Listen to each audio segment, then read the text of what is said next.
este contexto, queremos conocer un poco sobre algunos aspectos.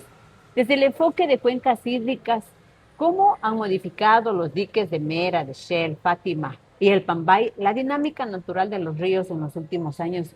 ¿Y qué efectos agravan con el tema del cambio climático, ingeniero? Bienvenido. Buenas tardes, Kela. Muchas gracias por la oportunidad de poder conversar de este tema tan importante y apasionante como es la gestión de los recursos hídricos. A ver, cuando hablamos del agua, siempre debemos tener presentes que el agua no viene por sí sola, no viene por un acto de magia. El agua es el resultado de una adecuada gestión de la cuenca hidrográfica, donde se dinamiza el ciclo hidrológico que finalmente desemboca en lo que es agua en cantidad y calidad suficiente que puede ser utilizada para muchos usos. Ujú. Cuando hablamos de las cuencas hidrográficas, conocidas como ese territorio donde el agua que llueve es atrapada por la cobertura vegetal de la cuenca y baja a formar un río que desemboca en un río más grande, siempre será importante tomar en cuenta que la buena gestión que los actores sociales e institucionales que hagan dentro de ese territorio van a Ujú. permitir de que el agua exista para los diferentes usos y aprovechamientos. Por ejemplo, la Constitución de la República del Ecuador establece en su artículo 318 de que el responsable de la gestión de los recursos hídricos que tiene que hacerse con enfoque de cuencas hidrográficas es el Estado, de manera compartida con todos los niveles de gobierno, sea en estos gobiernos regionales, gobiernos provinciales, gobiernos cantonales y parroquiales. Y cuando hablamos de este enfoque de cuenca, ¿para qué?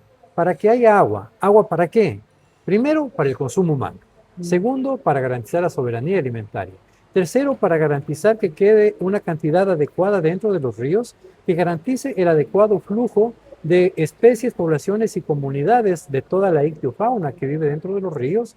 Y finalmente el agua para aprovechamiento productivo, es decir, el agua que se la utiliza con fines productivos que generan una rentabilidad. Cuando revisamos este artículo, nos podemos dar cuenta de la importancia del agua en el desarrollo local, en el desarrollo nacional y en el contexto de la gestión del recurso hídrico como tal. Si usted quiere una autorización de uso o aprovechamiento de agua ante la Autoridad Única del Agua, siempre va a prevalecer el agua para consumo humano, el riego con fines de soberanía alimentaria, los caudales ecológicos y por último, la parte productiva. Cuando usted me pregunta de los impactos, aquí debemos tener claro algo. En el Ecuador y en el mundo, toda obra, toda actividad y proyecto que se desarrollen en el territorio nacional tienen un impacto ambiental posiblemente negativo. Entonces, no está en ver cuál es el impacto, está en ver cuál es la solución. Porque usted para ejecutar cualquier obra necesita una autorización que le otorga la Autoridad Ambiental Nacional. Y en el marco de esta autorización le exige la normativa legal vigente y la autoridad como tal que tenga un plan de manejo ambiental donde uno de los aspectos fundamentales es el programa de mitigación de los impactos ambientales negativos que se puedan generar, de tal forma que cuando la obra se construye, trate de ser lo más armoniosa posible con el entorno circundante donde se va a desarrollar esta actividad. Con el incremento de las lluvias intensas que precisamente tenemos acá en la provincia de Pastaza, en la Amazonía ecuatoriana, y eventos extremos asociados al cambio climático, ¿qué riesgos hidrológicos y ambientales se genera cuando los ríos son intervenidos sin una gestión integral en la cuenca, doctor? Bueno, depende de muchos factores. Las cuencas hidrográficas tienen diferentes formas y ahí voy a hablar un poquito técnicamente. Las cuencas cuando son alargadas son mucho más fácil manejarlas. Cuando son redondas son un poco más complicadas. ¿Por qué? Porque si existe una lluvia durante un mismo tiempo en toda la cuenca, ocasiona de que toda el agua se congregue en un mismo instante en el canal de desfogue y eso ocasiona que puedan existir una serie de dificultades aguas abajo. Ahora, cuando decimos del cambio climático, no nos olvidemos de que el mundo en este momento atraviesa por una de las crisis ambientales más grandes que registra la historia de la humanidad. Esta crisis ambiental que estamos viviendo puede ser producto de al menos tres o cuatro factores, entre ellos la pérdida de cobertura vegetal, que ha ocurrido en todo el mundo, la pérdida de fertilidad del suelo, que ocasiona que busquemos ampliar la frontera agrícola a otros sitios que tienen mejor calidad, porque hemos destruido la capa fértil del suelo. Otro tema que se da es el tema del cambio climático, producto de la emisión de gases de efecto invernadero. Y a mi juicio, los principales efectos del cambio climático se traducen o en exceso o en abundancia de agua en un momento determinado.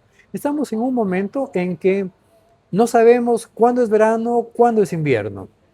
Estamos en un momento de transición hidrometeorológica más o menos. ¿Por qué? Porque resulta que antes era muy marcado. Por ejemplo, yo soy de la provincia de Loja.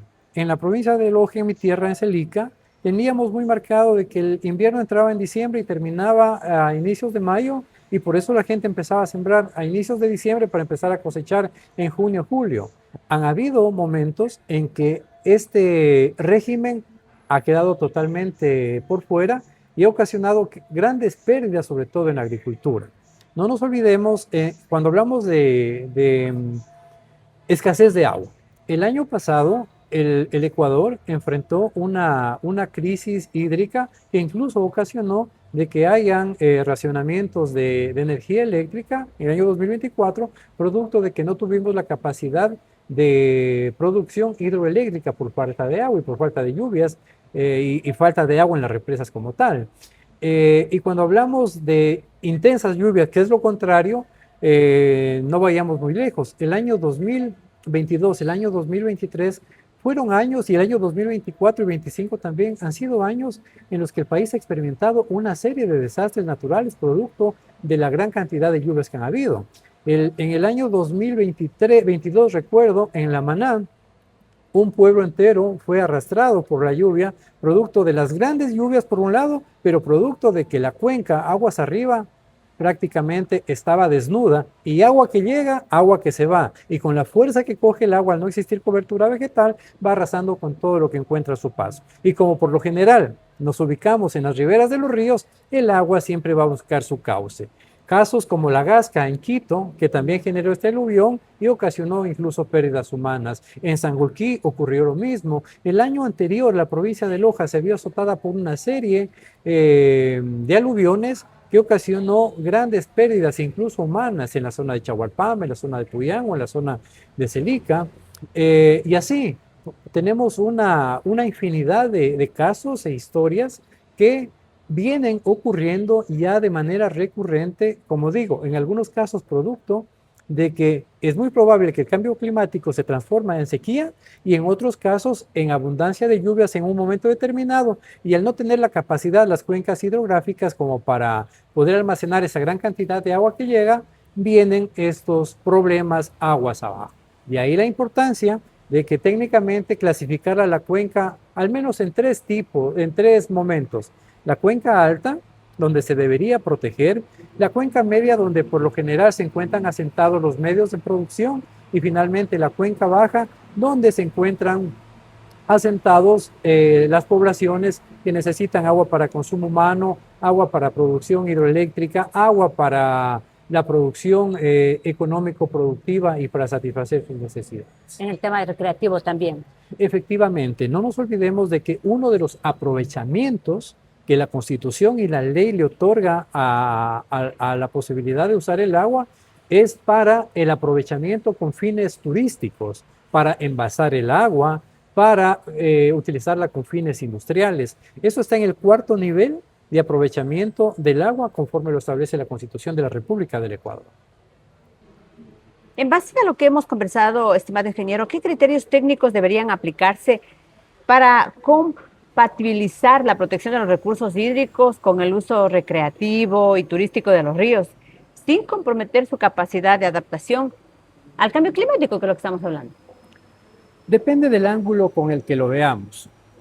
Cuando hablamos de una infraestructura, si bien es cierto, una obra de infraestructura dentro de una cuenca hidrográfica o de un río puede ocasionar impactos ambientales negativos, también puede vérsela con un doble propósito.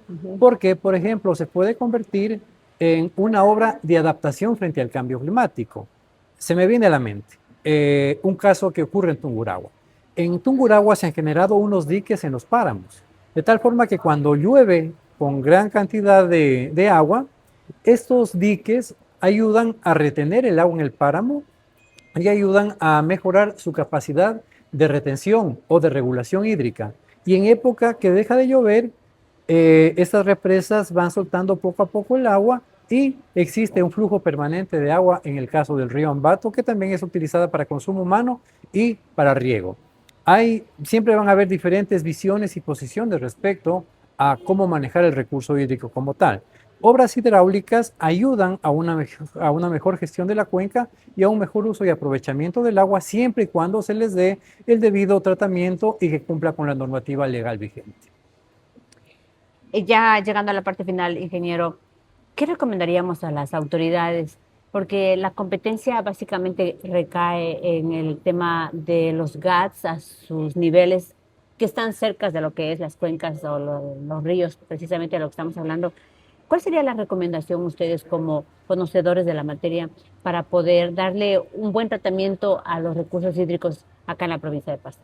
Sí, efectivamente, como usted lo ha mencionado, conforme la Constitución y la ley, ¿quién es el responsable directo de la gestión integrada de recursos hídricos en el país? Es la Autoridad Única del Agua, que en este momento está regentada por el Ministerio de Ambiente y Energía del Ecuador.